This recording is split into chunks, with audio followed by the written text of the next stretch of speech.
President Biden welcomed the downfall of Syria's leader with cautious optimism. CBS senior national security correspondent Charlie D'Agata is at the Pentagon. Charlie, what are you learning?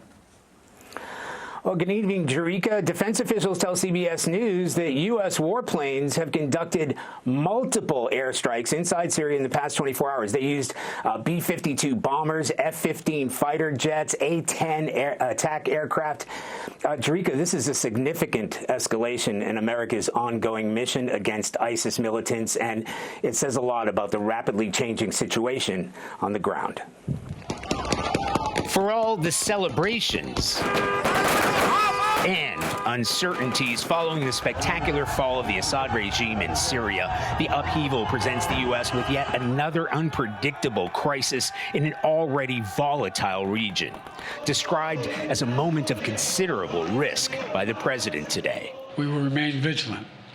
Make no mistake, some of the rebel groups that took down Assad have their own grim record of terrorism and human rights abuses. But as they take on greater responsibility, we will assess not just their words, but their actions.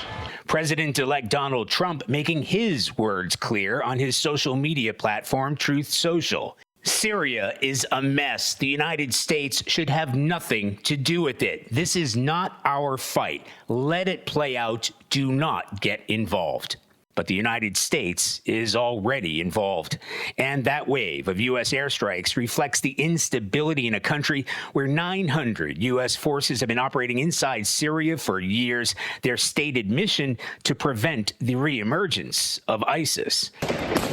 Defense officials told us today the soldiers are deployed far away from the rebel warpath to Damascus. They remain focused on the mission to defeat ISIS, retain the right of self-defense, and will take necessary steps to protect U.S. service members.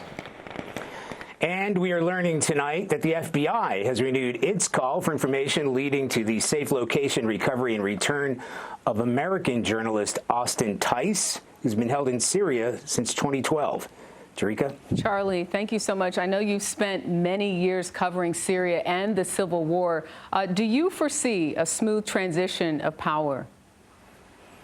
Jerika, it's going to be a challenge. Remember, this isn't one group of revolutionaries that overthrew the regime, but several groups of vastly different ideologies led by an Islamist group. In some cases, you have Turkish and Kurdish factions. They're sworn enemies. Let alone different ideas on how to run the country. And after 50 years of repression, there's going to be some scores to settle. But, members of the outgoing government have offered to help. Assad himself isn't there, so there won't be a bloody coup, but there will be jockeying for territory and power. So there are challenges ahead.